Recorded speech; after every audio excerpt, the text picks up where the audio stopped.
here we are with another edition of Bantams Small Talk, sponsored by Bales and Timber.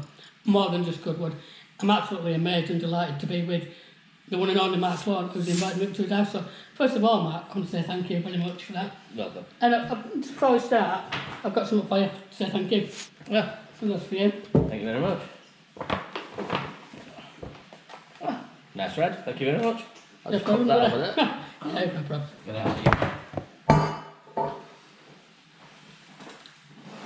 So my first question to you is, do you ever absolutely regret selling Sir Edin, the man who supposedly knew about football, that almost led to us being bankrupt both on and off the pitch?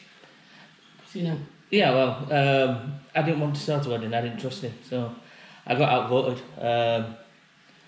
The other two members of the board wanted to sell, and I didn't.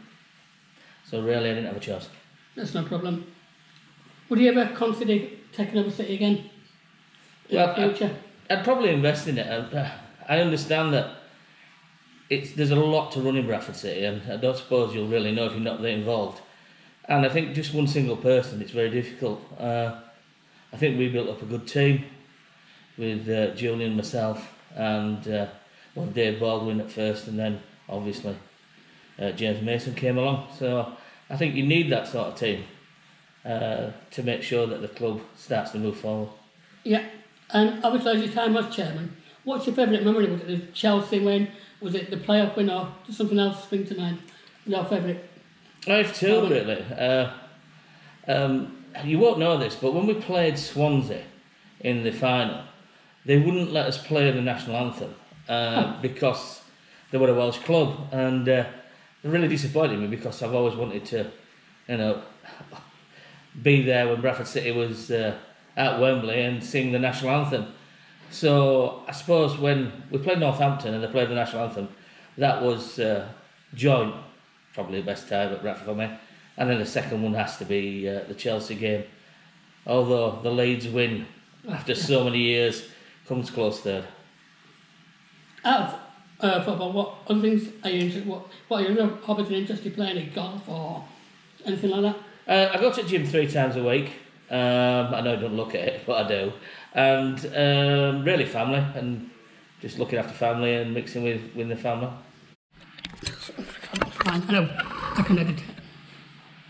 So we'll move on to the next question, Mark. Thanks for asking that. Do you think, whilst we're under a transition period, we can get back to League One or higher and re-establish the club that we once were, basically? Do you think we can get back to where we were? I don't think this season, although I hope we do it this season, but I think that people have underestimated really the players that we got left with under Edin and the contracts. And I believe we need to make sure some of those contracts have run out, and obviously we don't renew them, and bring in some fresh people, the likes that Stuart will want, maybe a little bit more flair, a bit more attacking capability, and a little bit more pride in wearing the shirt. And I think, yes, we could probably do that, and we will do over time, I'm sure. From a fiscal point of view for Stefan, he's got to get us out of this league to get any of his money back if he wants to get his money back. So, whilst we're in this transition period, do you ultimately think we can get back to where the club once were under you, riding high in Division 1 or higher? I think that this year will be very hard and really difficult for Stuart because of the quality of players that we've got under contract. At the end of the season, there are quite a few contracts up, and I believe that we'll have a better chance next year if we get through. If we don't go up this year, I do hope we do. But if we don't, I think we'll stand a better chance. I think Stuart will be able to bring his own type of player in, someone with a bit more passion, a bit more flair. Yeah. And speaking of signings, who would you say your favourite signing was, as it was your chairman? Who would it be? Well, I think the best signing that I did was the one that changed the football team altogether, and that was Gary Jones. Yep, he was that central midfielder that we needed, and it galvanised. It was the last jigsaw piece in the puzzle really, and I'd been chasing Gary for 3 years. So. Have you? Oh yeah, we finally got him. That's amazing. Obviously, like I said, it's fantastic to see Stuart back. But do you think if he hadn't perhaps been sacked in the past under Reading, do you think City could have been flying perhaps in the Championship or at least League One by now? I don't think we'd have been in League One. I think that season that he went, I know we'd had a blip, but I think he'd have sorted that out, and I think we'd have certainly been. I think we've certainly been challenging for promotion spots at the end of that season. Yep.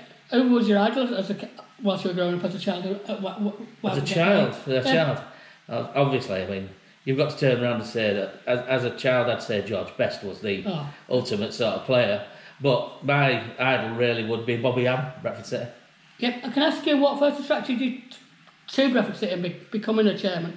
And have you always been a Bradford fan previous to that? Because I actually remember receiving a letter off you quite a few years ago when I raised some money for the Burns unit, and you said you were sat behind me once, and that was my opinion. Yes, I've always been a Bradford fan. Our first game when I was 4-year-old, 1964. My sister brought me to my first game, so it's funny because unfortunately she's passed away, and at her funeral I did turn around and say that I'd like to thank her because she cost me millions of pounds, making me a City fan in first place. Yep, and although I only play now and again, I should have played on Sunday, but the league games got cancelled. I'm absolutely delighted that I'll be able to play for this club for the disability team. Have you ever watched the disability team play at any level, and what do they mean to you? And would you ever consider perhaps sponsoring the team? I've not watched the disability club play, but yeah, I would watch them. When I was a chairman and the disability club came across and the club decided to get a disability side together, I put a motion together at the chairman's conference that I believe that we should start a league so that all the disability club, that basically their disability club and our disability club, when we played, I thought it would be good to have it as an opener for all the sides in the division. Yeah. But unfortunately there was no takers on it. Yeah. Now we're going to have a bit of fun.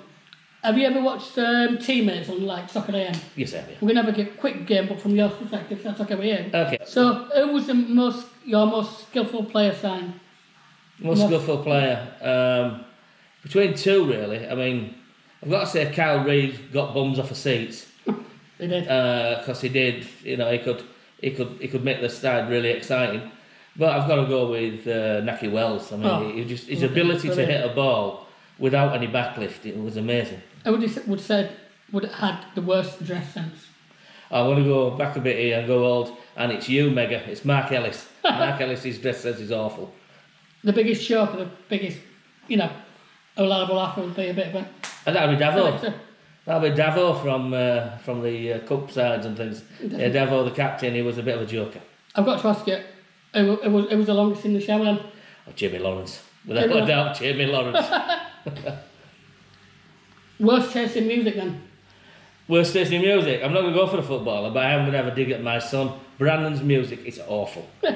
And just a few more questions to wrap it up. This is an either or round. Do you prefer beer or do you prefer lager? Lager. Ant or deck? Not bothered really. Yeah, curry or Chinese? Curry. Curry. And do you like your curries hot or would you go for a Parma? No, I'm about Madras. And I'll ask you one last question before Barcelona or Real Madrid then? Oh, this is going to cause me a problem because it's Barcelona, but when I'm having my house built in Spain, they're all Real Madrid fans. But just going back about curries, where's your favourite curry place if you do go for one? Mine's Mumtaz or Shamrock in Bingley or... Cadiz, down in Keighley by train station. In fact, Mickey P comes all the way over just to get a curry there. So I mean, he knows his curries as Mickey. So yeah, they'll make a good curry to Cadiz. And a quick prediction on tonight's league game with Stevenage. I think it's going to be a tight one. I'm going to go for 2-1. 2-1. Yeah. So thanks, Matt. Thank you extremely for taking your time, and most certainly thank you for inviting me to your house. You've got an amazing house today, and this has been one of the most pleasurable interviews I've ever done. So No problem.